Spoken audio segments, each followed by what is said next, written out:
docteur Mohamed Issa Ly nga nekk spécialiste santé publique atum 2016 nga bindoon benn contribution di nekk suñu système sanitaire dafay sooxe te li ko tax a sooxee rek dafa di ñii di lobby yi ñoo ci bëri. ñeenti at après ndax regard boobu nga am ci suñu système santé ba tey. système santé bi dafa nekk système bu faible maanaam dafa am critères yu bëri comme manque de ressources humaines, problème de gouvernance, problème de leadership, problème approvisionnement en médicaments en réactifs yooyu yëpp soo ko xaymaa ci ni ko OMS digle di nga gis ne suñu système de santé dañu xaw a faible tuuti ba pare ñi néew doole tamit amuñ ci accès trop yooyu yëpp nag tax na ba musiba yu mel ni suñu dalee day gën a metti si ñun pour ñu jàkkaarloog moom mais gis nañ sax dëkk tubaab yi nga xam ne sax ñoo ñu tane woon ñoom seen bopp dañu am problème waxatumaa nag ñun su feebar bi demee ba vraiment egg niveau bi mu egg ci dëkk tubaab bi fii ci suñu réew moo tax ñu doon attirer attention pour que système bi nekk bu fort boo xam ne lu mënta ñëw rek ñu mën koo dékku loolu moo doon suñu xalaat te loolu ça reste valable encore jusqu'à présent dans notre pays et dans tous les pays d'ailleurs africains en général. ñu dugg ci jàngoro bi nga xamante ni mooy mbas mi ndax ba fu ñu toll nii niñ koy gérer noonu la war a demee ni koy nguur gi di ko gérer noonu la war a demee. gestion bi jëloon nañ quand même mesure yu baax ci njëlbeen ba pare chef de l'État ak ministre de la santé seen bopp impliqué wu jël ay mesures yoo xam ne dina tax ba population bi jël feebar bi au sérieux mais li ma ci mën a peut-être xalaat ne mën nañ ko améliorer mooy maanaam confiance dafa war a am diggante nguur gi ak mbooloo li ñuy wax communauté yi mbooloo yi li tax nag mu am problème tuuti mooy dañu gis ne tendance autoritaire da ci bëri maanaam ay couvre-feu dóoraate fii armée bi dafa rôle am dafa bëri ci kii bi ba pare dem nañ ba léegi aspect sax confiance ci ni ñuy jëndee vivres yi ak yooyu yëpp commencé na ci dugg te loolu baaxul ci gestion épidémie bi il faut que vraiment ci diir suñuy xeex mbas mi ñu am confiance entre autorités yi ak population bi loolu daal laa ci seetlu pour suñ ko mënoon améliorer ñu gën a doxalin bu leer de respecter normes éthiques yi ak droits de l'homme yi loolu dina gën a yombal interaction entre gouvernement bi ak population yi. nguur gi mu ngi am ay digle jëmale ko ci askan wi mooy lu ñuy tuddee ay mesures barrières. ndax loolu rek mën na tax mbir mi du fi xaw a développé wu fii ci Sénégal. loolu moo taxoon nag ma ne la léegi confiance bi dafa baax pour que nit ñi ñu convaincre leen wala ñoom seen bopp ñu dem ba approprier wu li nga xam ne dañ koy tuddee mesure barrière mais loo xam ne ci anam bu gën a yaatu ñu ngi koy tuddee intervention non pharmaceutique yoo xam ne yemoo rek ci raxas loxo soo ñendu nga ñendu ci mouchoir sànni ko ci mbalit ak ëpp na loolu mooy rassemblement yi nga xam ne gis nga nee nañu nañ ko wàññi gis nga élèves yi tamit nee nañ leen nañ toog seen kër taxaw école yi taxaw na activité sportive culturelle yooyu yëpp loolu yëpp li ñuy wax intervention non pharmaceutique la yi war a tax ba transmission bi mu wàññeeku ba pare li tax encore mu baax mooy day tax ba feebar yi nit ñëpp duñu feebarandoo ci benn yoon parce que comme duñu ne woon sànq ne système sanitaire dafa faible su dee dafa bëri ñu ñëwandoo am feebar yu garaaw ci structure kon xam nga kon loolu du baax ci ñun donc loolu day tax tamit ba day étaler courbe bi nit ñi di ñëw par ndànk-ndànk loolu nag moo waral mooy intérêt wu intervention non pharmaceutique yi mais nag li ñu war a xam rek ne que loolu terewul transmission bi moo tax jarul tout le temps su amee cas communautaire nit ñi di mer wala di xalaat ne population bi discipliné wul respecté wul daf koy wàññi rek waaye mënu koo arrêté ndaxte feebar bi ni ñu koy wàlle dafa gaawaay boo xam ne mënuñ ko stopper daal dañ koy ralentir rek. mu am beneen laaj boo xamante ni tamit ci wàllu communication nguur gi ndax nii la ñu war a communiquer lu jëm ci wàllu santé publique lu jëm ci wàllu pandémie. waaw communication bi dañuy gis ne li ñuy wax communication grand public bi moom gaa ñëpp gis nañ ne baax na télé boo taal ñu ngi wax mbas di la rappeler mesure barrière rajo boo déglu tamit ñu ngi koy wax journaux yi ñu ngi ciy wax daanaka yéen journalistes yi fu mu ne ni sax loolu rek sax mooy seen liggéey gis nañu artistes yi groupe rap yi ñëpp daal dugal nañ ci seen loxo ba vraiment en tout cas ci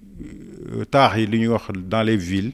ñëpp léegi miin nañu feebar mais nag communication ci pandémie yu mel noonu weesu na loolu maanaam ñi ñu war a en fait waxat mooy ñi nga xam ne feebar bi mun na leen dal communication bi mooy pour jàngal leen nan lay mën a dëkkoo feebar bi d'abord suñu la nee ay mesures barrières ak yooyu yëpp yooyu day fekk yow nga am un minimum de conditions suñu la nee par exemple nga def masque te yow fi nga nekk amul masque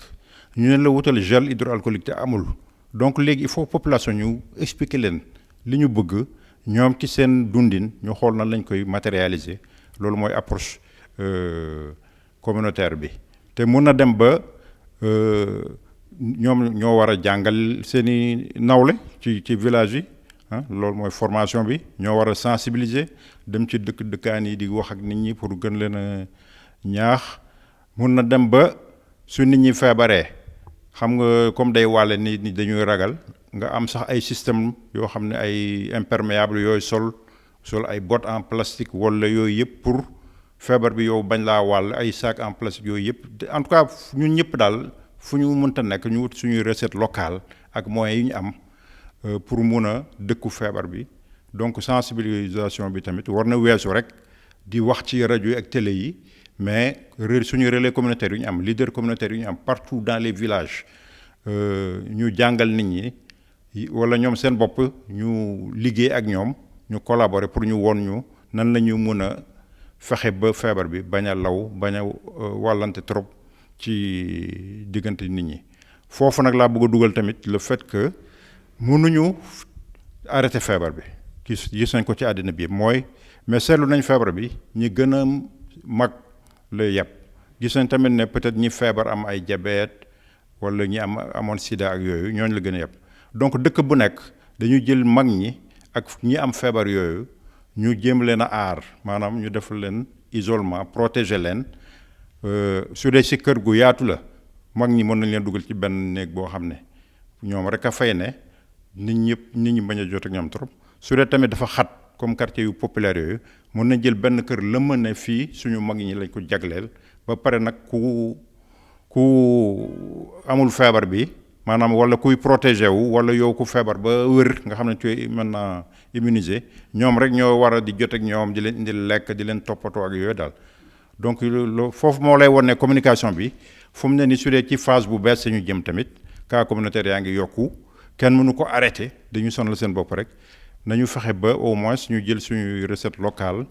impliqué communauté bi pour que partout parce que lii docteurs yi ak politiciens yi mënuñ koo régler il faut que ku nekk dugal ci loxoom daal. Covid 19 dafa nekk jàngoro boo xam ne daf ñu bett àddina bi yëpp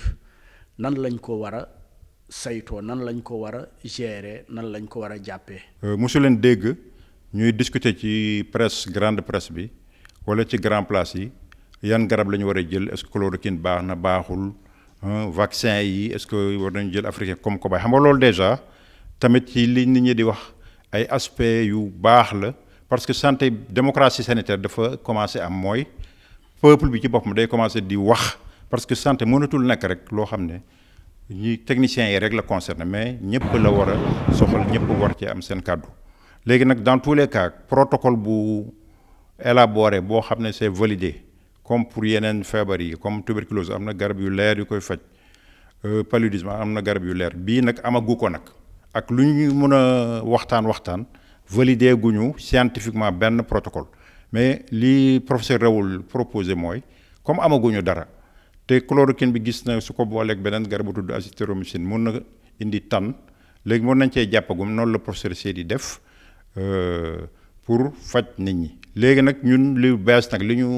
seetlu tamit démbor yi dëgg maa ngi dégg docteur Massamba Diop bu SOS médecin di ko wax mooy benn italien bu tudd def naa Ranini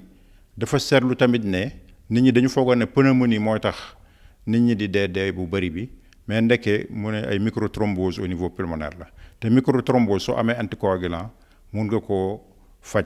donc loolu ça veut dire que mun na nekk que ñun ci Afrique suñu cas grave yi du bëree comme ni mu bëree ay Italie France nit ñi di dee rek mais cas yooyu war nañ ko mën a faj sax dans des anticoagulant mooy maanaam xam nga thrombose mooy deret bi day coaguler dem fatt vaisseau yi ba finalement poumon bi du mën a nooy bu baax wala su dee cerveau la mu indi la AVC wala yu mel noonu daal donc léegi nag loolu day tax ba deret bi du coaguler donc loolu dina tax ba li xam nga loolu moo doon indi ba nit ñi duñu mën a nooy nekk dans des états graves ak yooyu soo ko fajee nag loolu ci centre de santé wala poste santé maanaam dañu mën a décentraliser prise en charge bi partout en Afrique dans les hameaux les plus reculés ba léegi nag yenn cas grave yi am su boobaa nag suñu grand réanimateurs yi dinañ mën intervenir mais des centaines et des centaines d'Africains wala des milliers ou bien même des millions d'Africains yoo xam ne ñoom ñëpp dañ leen war a def su ay intubation defal leen réanimation bu loolu mënuñ ko donc nit ñi dañu nar a dee ci seen kër yi di dee ci télé yi donc loolu moo tax découverte boobu dafa wane ne avec des anticoagulants mun nañ tax ba nombre de cas yooyu wàññeeku voilà te tamit dinañ dem ba tamit moment boo xam ne peut-être test yi dootoo mën a test ñëpp donc day am lu ñuy wax tamit traitement présomptif yoo xam ne su dee fi nga dëkk amoon na ñu bëri ñu am feebar bi su nit ki amee tamit feebar ñu xalaat ne peut-être moom feebar boobu la war a am ñu faj ko même su dee testé wuñ ko donc yooyu yëpp war nañ cee commencer xalaat ndaxte lii fi ñu jëm su dee comme Italie Europe ak yooyu li fa am ak Chine li fa amoon moo fi am kon du baax ci Afrique kon ñii dee dafay bëri moo tax ñu war a gën a waxtaan ci prise en charge bi pour mu gën a ñoŋ daal. gis nañ ni que ni feebar bi di defee njombe di rey ay nit ci Europe Amérique ak yooyu mais ñun fii Afrique dañu gis ne que taux bi dafa baissé bu baax ndax est-ce que nekkul aussi que est-ce que testé nañu ñu war a testé est-ce que du ay échantillon rek la ñuy jël saa lu tax defuñu ay test yoo xamante ne test yu yaatu la. si bëggoon naa ci wax sax mooy d'abord dañu seetlu vitesse bi d'abord par exemple ni muy lawee foofu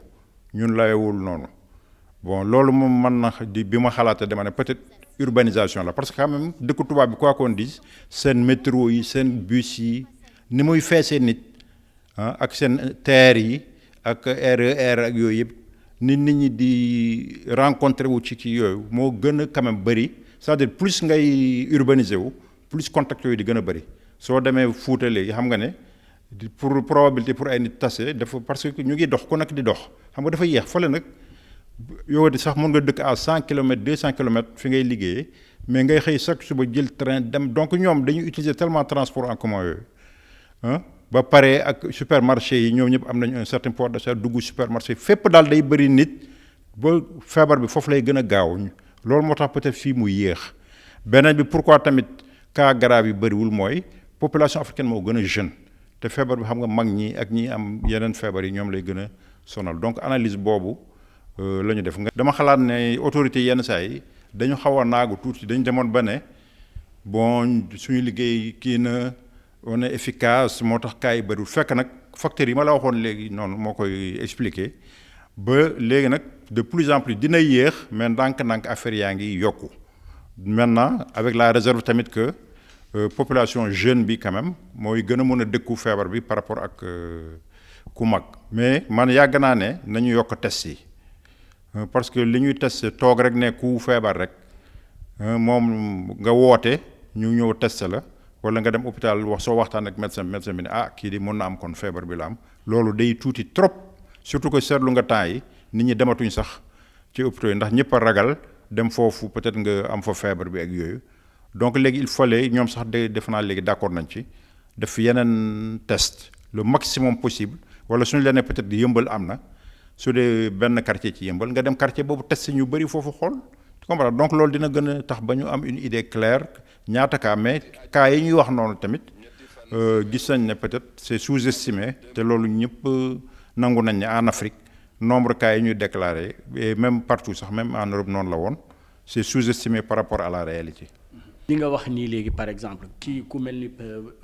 professeur Mboup ci wàllu IRSF bu mu yor fële dafa ne woon ni que ñoom mën nañ tester ba 12000 personnes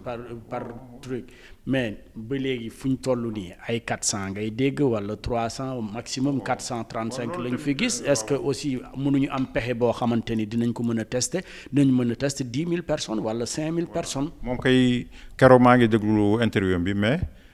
waxu ko carrément mais junj nañ mais ñoom am nañ possibilité yokkaat encore test yi donc loolu daal fa la ñu war a mën a jublu parce que bon foofu nag laay ne tamit yenn saa yi yenn méthode comme ay confinement total yooyu fii Afrique xam nga loolu coono rek la nar a indi te gis nga déjà Thiès dégg naa am na ay jeunes yoo xam comment yoo gis guddi dañuy manifester léegi lii su yàggee maanaam rébellion mooy am parce que suñu la forcé nga toog sa biir kër te amoo loo lekk su boobaa xale dañuy génn commencé taal pneu yi yëngal dëkk bi quoi donc moo tax dem di tester parce que dama dem ba ne sax comme jeunes yi feebar bi du leen sonal bon nañu continuer quand même toujours di def mesure barrière di protéger wu mais nañu sóoraale ne jeune bu am feebar bi du ko sonal ni muy sonalee mag ba pare nag ñu jéem a nag tester pour aar suñu mag yi ba pare di dem di tester pour xool ñi feebar dëgg ba ñu ràññee ne yow da nga feebar ñu ber la pour nga bañ a wàll ñeneen ñi stratégie boobu mooy gën a efficace que bugg a wax ne léegi nañu tëj ñëpp seen biir kër te ñu ëpp ci nit ñi amuñu lu ñu lekk seen biir kër te loolu ay troubles sociaux lay indi kenn xamul ampleur bi mu mun a am daal maanaam mun a déstabiliser suñu état yi complètement. Docteur Mohamed Issa Ly ñoo ngi lay gërëm di la sant. Merci.